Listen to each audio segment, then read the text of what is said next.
Guinea Conakry. Whoa, Anna.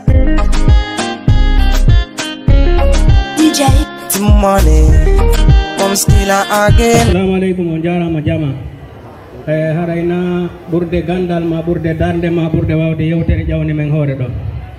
haray min salminiri on fof moɗon goto goto kala mum e ɓe gore mum mo rewi ɗo tawi ɓe no tanna ndu suudu ɗo enen ko haaju makko o jokki en jindi to fof ti wawde heɓude ɗo donc si ɓeɗo darnano ndu suudu ɗo hay si ɓe jogui noon ɓuɗɗe watano heɓude ka aren daroɗen wawe wonde nde yewtere ɗo ko en andu haajuji ɗin ko haajuji men en fof wona haaju goto kala ko yiɗa neɗɗo no waɗa ko moƴƴi ya wallitomo e hoore mum si an a nafitorali ɓiɓɓe makko ɓiɓɓe mama ɓiɓɓe mum nafitorani ko wano noon sesi ari ka buruɗo ɗo en tummodiri ɗo ko tawde woɓɓe ko waɗino ɗum ɗo sina ɗum e ɗaɓɓen haaro gayse ɗe jogui noon ɓuɗɗe watano heɓude ka tummodire ko adi kon haray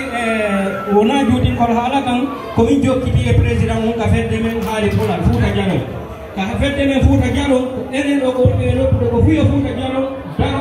wano ka darori noon ma ɓurino ka darori noon kono e wawata darnugo ɗum ɗon tun haɗa darnani ka wonɗen ɗo donc haray ka wonɗen ɗo ko sifaɗi ɗo wata ɗumanna pise ko ɗo fayi men ɓe wonɗe janɗude ko ɗo ɓe woni e wuurde te wawaɗe ɓe wakkilade no ɓe heɓira ɗo no ɓe darora haray en perde won pise ko wonde wadde Fouta ko moƴƴiro wonde wadde kono te waɗanaɗe hono moƴƴere ko taƴay ɗum pise feƴƴi e meɗen haɗa ɓeɗo wata jokkitade ko wonde wadde Fouta kon koye fof ka holle ɓe gol lawol ɗon haray ko waɗa ɗum mi diwtini yewtande mo yafoto haray mi jonnita président on haɗay ko ɗum assalamu aleykum wa rahmatullahi wa barakatuh. aw jarama Thierno Gadio, on jarama vice-président. Donc pour min ko honneur, un grand honneur mi ari ɗo tawede nde tummodiral ɗo ko laɓa ko sukaɓe woyi ɗum nane vraiment que c'est une très bonne chose. Treviso Mesre wona gotum wona nokku gotum wona vraiment wona goto parce que tout simplement ko no waɗi wiya toujours l'union fait la force. L'union fait la force toujours ko yaɗa o a taway ɗon misal mum parce que so yeehi par exemple aux États-Unis ko état ji boyi woni gotum ha hande si on tigi wata haalde puissance économique puissance militaire puissance mondiale te wolali hara wolali États-Unis so yeehi Union soviétique kadi so heeɓi o doole ɗo ɓe waɗi ɓe tamike aduna on c'est parce que tout simplement c'est des états qui sont mis ensemble ɓe woni union ɓe waɗi woni ɓe heeɓi on doole ɗon so yeehi kadi ka Union européenne ɗo kadi o yii ɓe yeehi ha ɓe daari ɓe tawi ɓe wata wonde mo kala feere ɓe ƴetti ɓe yiidi ɓe woni gotum ɓe wawa fi wawugol vraiment mettre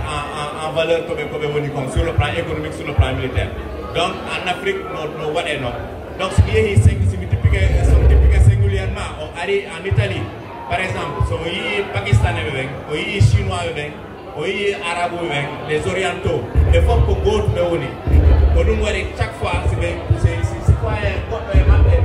nemama ɗum ko fof immoto ɓe susaka ndemeɗe enen noon pourquoi nous les Guinéens toujours hara hiɗen woni mo kala ɗo woni feere mo kala association no woni feere donc c'est pour tum argol fi haalugol tum encourage gol l'unité o encourage gol wonen goto enen fof c'est woni gotum fedde nden parti ji politique ji ɗi no ɗo sugo UFDG entre goɗɗo parti ji politique fedde nden surtout waway daranade ɗo les citoyens du Fouta Djallon parce que ko fedde ɓantal Fouta Djallon wiya Italie donc waway daranade les citoyens du Fouta Djallon ɗo en Italie wawa daranade kadi Fouta Djallon en Guinée en haut Fouta Djallon donc en tant que président et en tant que vice-président ko félicitations ɗum mi wawi wadde fi Treviso et Venezia ɓayde wata mi juuɗi donc je donne la parole je passe la parole merci beaucoup.